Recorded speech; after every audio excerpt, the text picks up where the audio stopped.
It is a case that occurred down on Lake Morton in our Lake Morton neighborhood area. It is a double homicide, as you know, and there's been an arrest made in that case of Marcel Walden, a black male, 36 years of age. This is a photo of a Walden.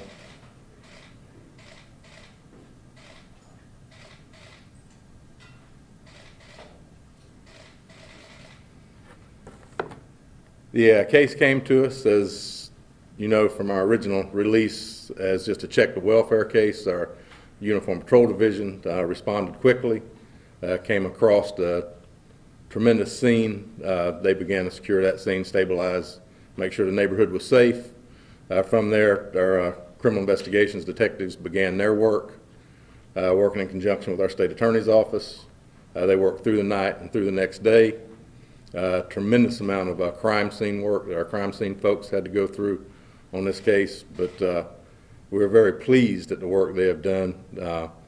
Certainly does not diminish the tragedy in this neighborhood and the healing that will have to occur to bring back a feeling of safety in that neighborhood, and we'll continue to work at that day in and day out till we accomplish that. But to give you some idea of the timeline of this case, as much as we can share, this is still very much an active case, and still quite a bit to go before this case ever sees its prosecution. But the items we can share with you today, Chief of Detectives Sam Taylor will be sharing that timeline with you. Thank you. As the Chief mentioned, Patrol received a phone call on Tuesday afternoon to check on the welfare. One of the sons had not had an opportunity to contact his mother. He had texted her throughout the day. Obviously, she wasn't responding to text. When he got off work, he went into the residence. He went over to check. When he walked in, he noticed some disorganization in the house that wasn't normal. So he backed out and called the police department. Officers responded within a short period and went in and found the victims, both of them upstairs, and they were already deceased. Notified detectives. My detectives responded, and we started the investigation from that point. As the Chief said, this has been we haven't gone home. This has been close to a 48-hour straight through investigation. The crime scene, as you can imagine, was absolutely horrific. So the crime scene folks had to work diligently. In fact, we still have the house. We haven't turned the house back over to the family yet. The post-mortem examination is occurring sometime today, and once we feel comfortable that Dr. Nelson has everything that he needs, then we'll begin the process of turning the home back over to the family so they can begin the healing process. As the Chief mentioned, the healing process is going to take some time. We did what we can to bring the family some closure. The detectives and the crime scene folks have worked very hard to do that, but this is going to be a long process, not only for the family, which is our main concern right now, but for also the entire neighborhood. That's a very nice neighborhood down there. No neighborhood deserves the unspeakable tragedy that occurred there. During the course of the investigation, I'll answer your questions. I'm sure you guys have some questions, but we were able to develop the suspect, as the Chief mentioned. This gentleman right here, we were able to develop Mr. Walden as a suspect. We were able to put our hands on him last night around 6 o'clock. We served an arrest warrant where he was staying at the Relax Inn on Lakeland Hills Boulevard. Brought him out of the room, placed him in custody, and brought him down to the station for some questions. Once we're done with the question process, you're going to get a copy of the affidavit that we were able to get a judge to agree to. He was charged with 10 felony counts to include first-degree capital murder. So with that, obviously it's very early in the investigation. There's still a lot of work to be done as far as locating video. We've got quite a bit of evidence, obviously enough to put him in jail for 10 felony counts, but there's still a lot to do yet. So with that, I'll answer any questions that you have. How did he do it and why? How did he do it? We think that it was a random act. We don't, as far as we know, we have not been able to locate any relation between him and the victims. There may, in fact, be some relationship that we're able to determine down the road, but we do not, at this point in the investigation, have any reason or any reason to believe that he knew either one of the victims at all. pinpoint him as a suspect? We received information from some folks from a source that called us, and we were able to link that source up. The source was close enough to him that we had conversations throughout the day with him. The source was able to provide us some information that gave us a comfort level that this was the guy. There were some items that were taken out of the home that only the person that committed the crime would know, and this guy was able to describe those items that he saw our suspect in possession of, which led us to believe that this was, we had a comfort level that this was the guy. So was the intent robbery? There were some items taken out of the house, jewelry items and some personal items that were taken out of the house. So that's our theory right now, that it was a robbery. Were they stabbed to death? They were, yes. You believe he just picked them at random? Just walking down the street and shows the house? He did not add any clarity in his statement as to how he ended up in the house. In fact, he denied ever being in the house. So right now, yes, we believe that he found the house and went in through an unlocked or unsecured door. There's no signs of forced entry to the residence.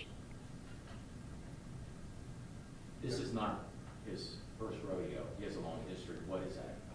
He has a history of some domestic violence charges. He also has a history of some burglaries, some trespassing, some resisting arrest, some driver's license, driving charges, driving with a suspended driver's license, things of those sorts. So he just got out of prison on a burglary charge, I believe, in 2016. This report says he stole their vehicle as well. Were you able to recover their vehicle? Yes, he did. There were two vehicles at the residence. There was a red Mercedes that was still at the residence when we got there. There was a white Audi, a 2016 white Audi A6 that was not at the residence when we got there. We were obviously very interested in locating that Audi, so that's where we were focused on for the most part yesterday during the day, in Tuesday night into Wednesday morning. We were able to locate the Audi like 8 o'clock, I believe it was, on Tuesday evening. It was had been set on fire off of Oregon Avenue. And did he attempt to set the house on fire as well? We believe he did. When the officers entered the residence, all the appliances were gas, or the stove was gas rather, and every single burner was on, and the oven was on, and all the burners were on. We think he left it that way in an attempt to burn the house down to cover up the evidence that was there. Can you talk about the rarity of a random crime like this? Yes. I've been doing this almost 32 years, and I can count on one hand the number of times that that the victim has no relationship, or we can find no nexus between the victim and the suspects. So it's extremely rare for something like this to occur. So, and I'd make another comment on that. Because of the rarity of it, that's why we have a comfort level that these things very, very seldom occur. You know, and this was just an unfortunate set of circumstances that he picked that house. You know, it's a very rare act, and most of the time there's some sort of the victim knows the suspects in some way. They're business partners, or they work together, or they're married, or there's some professional or personal relationship. And as I said, as of this morning at 10 o'clock, we haven't been able to find that nexus. Now, we may at some point make a nexus between those two, but as of this morning we haven't. But yes, it's extremely rare for that to occur. Do you know what the Hendersons were doing in the morning and what time? We have a pretty good feel for it. Yeah, we believe that Mr. Henderson had gone to a local restaurant here to pick up breakfast for him and his wife. I think he had gone for a walk. We have witnesses that saw him walk the lake early in the morning. He was a fairly, from what we're being told, he liked his routine, and he was did pretty much the same thing just about every day. So we were able to locate the fact that he went to a local restaurant, picked up breakfast, brought it back. It appeared that he was in the process of setting up the breakfast. There appeared to be a two place setting set up in the kitchen downstairs. It's, I believe, a 3-story. Is that right, Trace? 3 stories? Yes, a 3-story home. In the first floor where the kitchen was, there was a table. There were 2 meals set up, two sets of spoons and forks and knives, and 2 drinks, a cup of coffee and then another drink. and the meals were still wrapped in a bag, 2 meals in a styrofoam wrapped in the bag. So we believe that he came home after buying breakfast, and that his wife was already had been killed upstairs. When he couldn't raise her, we think he probably went upstairs to find out what was going on, not knowing obviously what had occurred, where the killer was still up there, and a struggle ensued between those two, and then he ended up subsequently being killed as well. Well, people think of Lakeland in that area, that's a very safe, you know, call it upscale, very nice neighborhood. I mean, what do you tell residents about being vigilant, being aware of, you know, your surroundings and doors being locked? I mean, because you just wouldn't think that would happen in the Lake Morton Historic District. Yeah, you wouldn't think it would happen anywhere in the city of Lakeland. You know, Lakeland, for all intents and purposes, I know we have a lot of businesses and a lot of people here, but, you know, for all intents and purposes, we're still a small town. You know, we are, you know, and these were two folks that are very well loved, and they, you know, went to Lakeland High School, graduated from Lakeland High School, obviously a city commissioner. She has ties in the community, this is a gut punch. This hurts. You know, this is I knew her personally. You know, I worked with her on the city commission, so it's tough. But having said that, we're still a very safe city. You know, we've got a lot of professionals that work very hard every single day to keep the city very safe. You know, I see it. We experience it every day. So, you know, I would encourage the citizens to not let this incident define us. It's a tragedy. We'll get through it. You know, we'll grieve.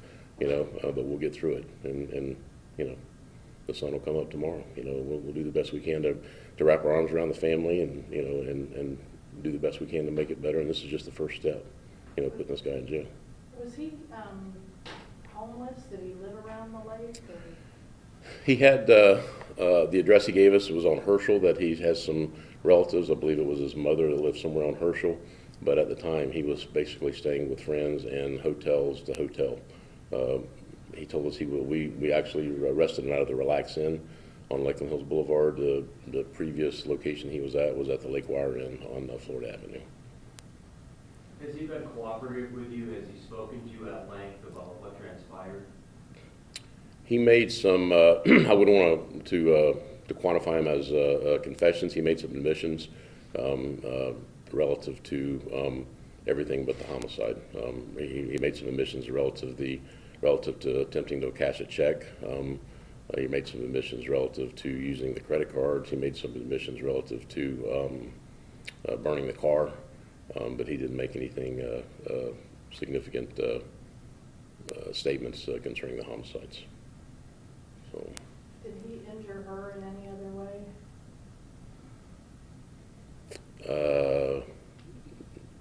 Other than stabbed her, that's the only thing that we know so far. That'll be determined mostly at the autopsy today, if there's any other injuries. I know what your question is. I know what you're asking, but we don't know that. Are you all sure he was acting alone? Are we sure? I don't know that I would say. I don't know that I would say we are sure. We're fairly confident, but again, we're early, and you know, we may have additional information that comes forward that lets us know that he was not alone. So. Ken, when was the car found again, and can we get a picture of the car that's been burned? Yeah, we can get you a picture of the car. The car was found on Oregon Avenue, which is over by the Southwest Softball Complex on the west side of Lakeland, in a field. And the bodies were in the bedroom or what room upstairs? The bedroom, master bedroom, upstairs. How's the family doing? I can't even imagine. Yeah, it's tough. I mean, it's tough on everybody. Not only the family, it's obviously doubly tough on them. But you know, like I said, these folks were deep seated in the community. They graduated. They were, you know, she was a commissioner here, so you know they're putting one foot in front of the other, and you know they wanted to be here today. They just didn't think they could get through it. So you know, they gave a statement that I'll give to you at the very end. But that's about as much as they could muster up today, which is understandable. So.